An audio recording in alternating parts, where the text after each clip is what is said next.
Islam, that kind of thinking is not supposed to exist. Childbirth is seen as a blessing. Being given the ability to bear life is seen as a beautiful thing. But many Muslim scholars, many Muslim people, practitioners, have started to take on interpretations that have come from other traditions. Right? So this is part of the problem. Is firstly, lack of awareness on the side of Muslim women. And then, in my opinion, it's a lack of the belief that we can interpret. Right? So, if we look at patriarchy and the nature of patriarchy, all our text, everything that we know, everything that our dominant authorities, especially in South Africa and especially in the Western Cape, have put forward is a tradition that is patriarchal. We hear women's experiences being told through male voices. Right? Basic literature, basic linguistics tells you that when somebody speaks from their own perspective, they are biased. In the feminist tradition, we say we recognize our bias. And as women, because we have been systematically marginalized, we have the right to be biased towards our own. And as women, the only way that our bias and the only way that our interpretations can begin to be taken seriously is if we, as women, take them seriously. Right? So it starts with internalizing people like Amina Wadud, who rewrote the Quran, or she rewrote reading the Quran from a woman's interpretation.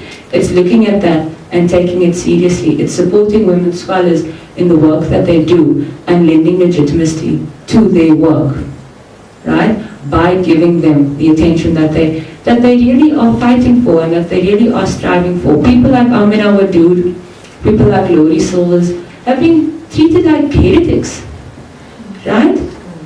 I mean, when Amina Wadud did this first, I mean, I was too young to attend because this was like in 1994.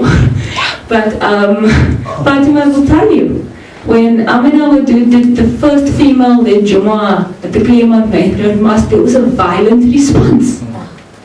Violence! People wanted to stone her, people were upset. Right? And they felt that they had every right to be upset because there's no narrative that says a woman can lead it. There's no narrative that says a woman can lead it because a woman has never been given the opportunity to write that narrative. Right? When Imam, the Voice of the Cape, I was watching Jihad for Love. Violent responses when Imam told his story. People were using words that were drenched in blood. But again, they felt that they could. Why? Because the text doesn't allow us, or they say that the text doesn't allow us to have any sort of leniency, anything outside what has been established. What we're saying, and what I'm saying that academics, and I mean, I'm an academic, so I'm the first person to say we sit in our castles and we write papers, and you know, that's what we do. But you know what? At the end of the day, academics are making a difference. Yes. Right? At the end of the day, academics are saying, and are reading the text, and even everyday people are reading the text and saying, the text says, read me with the best possible of intentions. Right? Read me and take the best of meanings. Read me, but know that there are some things that you will understand, and that there are some things that you won't understand. Right? So it's putting these things out and realizing that we have the power to interpret. We can read the Quran. You don't have to go to anybody. It's good, obviously, to seek shura, by consultation, but then you speak to the people. You speak to the people who are speaking to the hearts of the community. You speak to the people who are looking to establish equality. You speak to the people who are willing to work with nuance. Unfortunately, and I'm not trying to criticize our ulama, well, I don't even that word ulama, but okay, sorry. I'm not trying to criticize traditional mainstream thinking, but I am criticizing the fact that traditional mainstream thinking believes that it is the only way for us to think and doesn't make allowances for what we are doing here today. So that is my academic response to the three authors that I've used. I mean, I haven't gone into deep detail about it, I've just scratched the surfaces, but the readings are available and you can explore the text. And like I'm saying, these women are not thumb-sucking, right?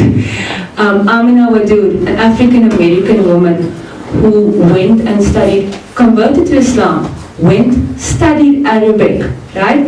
Based her entire career on interpreting the Quran, right? She knows how to read the Quran, she knows how to read the nuances, she knows the language. She's not thumb-sucking. Sadia Sheikh went and did interviews with women who were experiencing this, and this is where she drew her opinions from. Lori Silvers, same thing. These are women that have made this their life's work. So many times when I speak about these kinds of things, people say, yes, but you know, where is she getting her information from? Where is she getting her information from? It's coming from the same book. I'd just like to end off with a short hadith. Oh, and just one more thing. Sorry.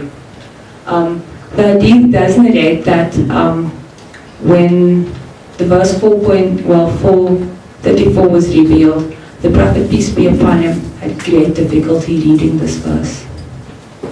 He stuttered. He did not want to reveal that verse because he did not feel that people would be able to interpret it. But the Prophet is not God, and as a slave of God, he knew that he had to, right? But he had a physical response to the revelation of that verse. I'm just going to find that these for you quickly. The Prophet is reported to have said about the last day, if you knew what I knew, you would laugh less and cry more.